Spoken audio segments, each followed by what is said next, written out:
So it's your girl Primp and Proper. Right now it is like 12:25 a.m. and I just decided to do this video because not only that I feel like it's much needed, I couldn't record it tomorrow because I have a full face of makeup on tonight. So I just thought it'll be a great idea. But anyways, moving forward.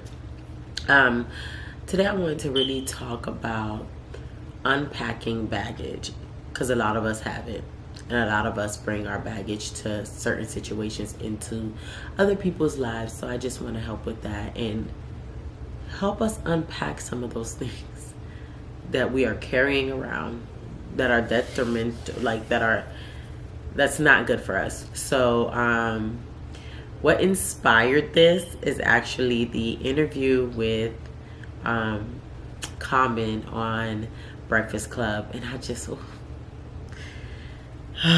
to hear a man talk about the things that he went through and really unpacking his baggage in a positive way, and also in an effective way where he's helping other young men and other people who can gravitate towards him and take heed of what he's saying. Because not only is he sharing his life story, but he's sharing things that he kept packed so long that he forgot about them, like him being molested by a male at the age of 10. Like that in the black community, even if you were molested, especially by someone of the same sex, you're not going to say anything, especially if you're a guy, because you just feel like it's this I don't want to say persona, but it's this perception or this ideology that if you were molested by a man, that you were potentially like males in the future, like as you grow up, that's what you would choose to be, because people feel like every gay person has been touched before. That's why they choose that lifestyle. So yeah, so that's why I feel like it's so courageous of him to even come out and say these things and share his testimony. Like, I feel like that is so powerful. Okay, so I'm gonna make this really quick. I'm only gonna give you guys 4 steps into unpacking unnecessary baggage, and it's not only to benefit yourself but also to benefit the people you are connected to or trying to be connected to, all that good stuff. So number 1 in unpacking baggage, first let me start off by saying kind of giving the background or like the definition or the meaning of unpacking baggage. You know how, let me give an example. You know how you come out of a bad situation, a bad relationship, and then you jump into another one not fully healed. So you bring those insecurities, all those insecurities, or what else do you bring? Bad habits, all those insecurities and bad habits into your new relationship. So now that person has to deal with that because you're unpacking that. You bring in that baggage, that extra weight into this new situation. So that's one example. And that's like just the relationship side of it, but we sometimes bring baggage from our childhood, like from how we grew up, like our parents, things that we could not control, but we didn't deal with it for ourselves. So then we hold on to these things, we hold on to these issues that are not ours, these generational curses, these things that try to keep us tight and in bondage. So number 1 in starting to unpack baggage, the number 1 step is actually knowing and realizing and identifying with what you need to unpack. A lot of times people don't know what's wrong with them. They don't know why they keep doing the same thing over and over again and getting the same results. They don't know why they're attracted to a certain kind of person or people, why they keep going through bad situations. And once you realize what it is, what baggage you're carrying, what causes you to just go and live life in cycles, then you're just one step closer into unpacking all of that unnecessary baggage. So once you realize what it is that you have packed away that causes you to act a certain way or to be a certain person, then you're one step closer. That's the number 1 thing. Just like in an AA meeting when alcoholics or whatnot go, the first thing they do is identify with the issue. They all stand up. Well, I see it in movies. I'm not 100% sure that this is what happens, but because it's supposed to be anonymous. But from what I see on TV shows, they all stand up one by one, and the first thing they say before they say anything else is, I am an alcoholic. Hi, my name is so-and-so and I am an alcoholic. They identify with the issue, because once you realize and not only realize, but you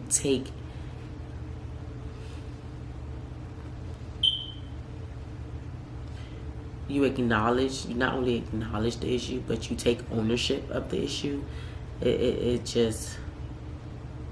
You have to take ownership of the issue, because it's your baggage. You choose to carry it, so you have. That's the number. Okay, so the number 2 step is to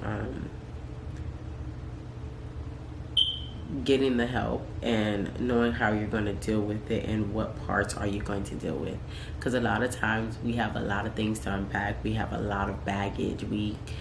Some people may have 1, some people may have 10.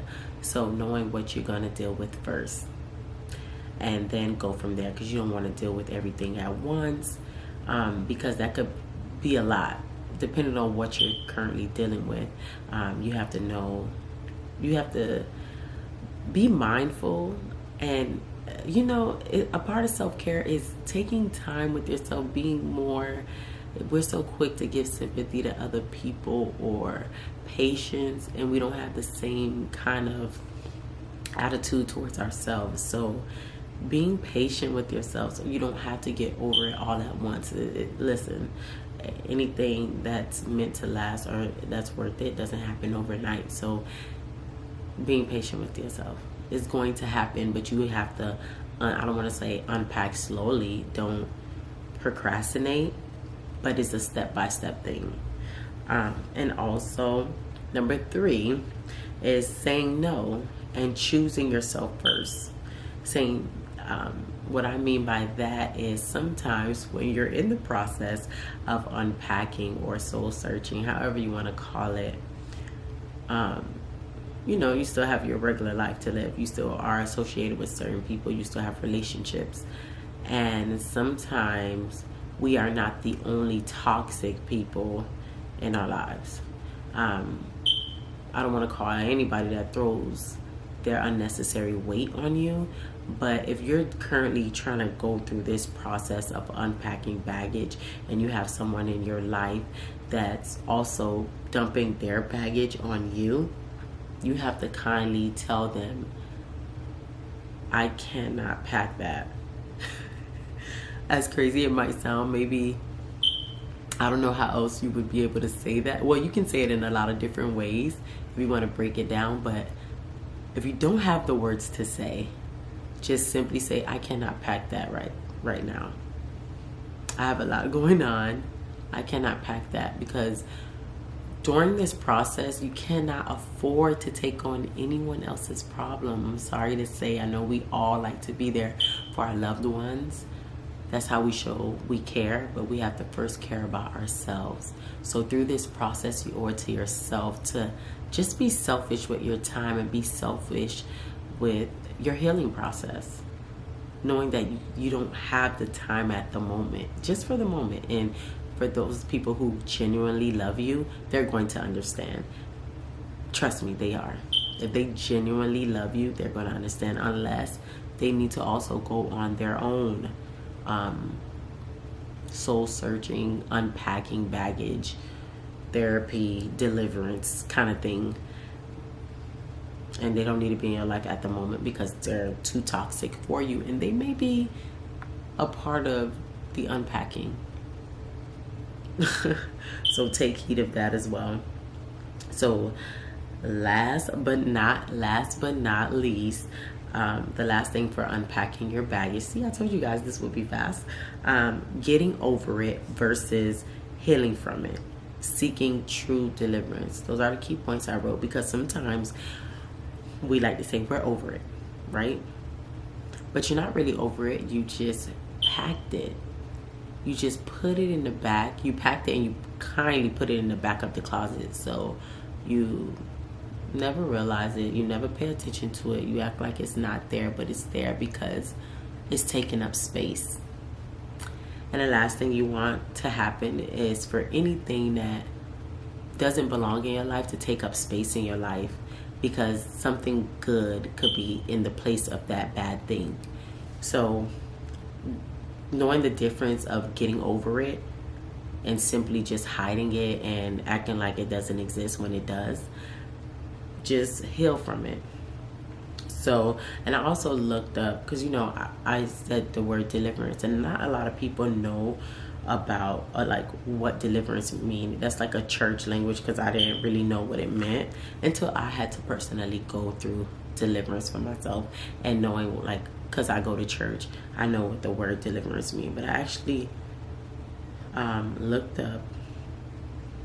So I actually looked up the word delivered, and the meaning of deliver or delivered is, this is the first definition that I found. It says delivered or deliver. I found the meaning, and it simply means to bring or hand over to the proper recipient or address. And the number two meaning is to provide, formally hand over, surrender to someone or something. That's one of the third. So those are all the definitions, and what I actually took from that, especially when it said to bring or hand over to the proper recipient or address. And what I actually took from that definition is all that baggage that you're holding on to is not for you to carry. The real person, the person that's going to carry that for you is God. Give all your burdens to Him. I know how some people may say that's so cliche. I know the Bible says it, but how do I give it to Him? By going through these steps and realizing what causes you to go through these cycles. That's a part of your deliverance. That's your part of you giving it to God. Because once you pray about it, once you seek help about it, because sometimes we don't want to pray for ourselves, because you're in that situation. It's overwhelming. And you get there sometimes. It's normal. And it's better to get to that point and seek the help than to get to that point and not do anything. So what I'm going to say is seeking a therapy or like a psychologist, someone to talk to, but make sure they know what you serve. Make sure they know sound doctrine. They're not quick to give you medication. They're not quick to just label you as such, but they're able to help you unpack the baggage and help you with your deliverance process. So like I said, those are the 4 things. I kept it nice and sweet. If you guys have any questions or any comments, anything you want to add, feel free to drop it down in the comments. Don't forget to like and subscribe. I'm going to have more videos, more talk videos. I love you guys. I really do love you guys. I can't wait for this channel to grow. I just know it's going to grow. I just have to be more consistent. I know. But I love you guys. It's your girl Primp and Proper signing out. And like I said, do not forget to like, subscribe, and comment. And share this video with your family and your friends or anyone. Share. Not only for me, but I really want people to get it. I really want people to just experience self-love, because I feel like once we experience that, once we have that within ourselves, we can only exude that into the world. So we'll have less hate and more love. So let's just promote love, right? Let's just promote love. Bye, and I love you guys. Bye.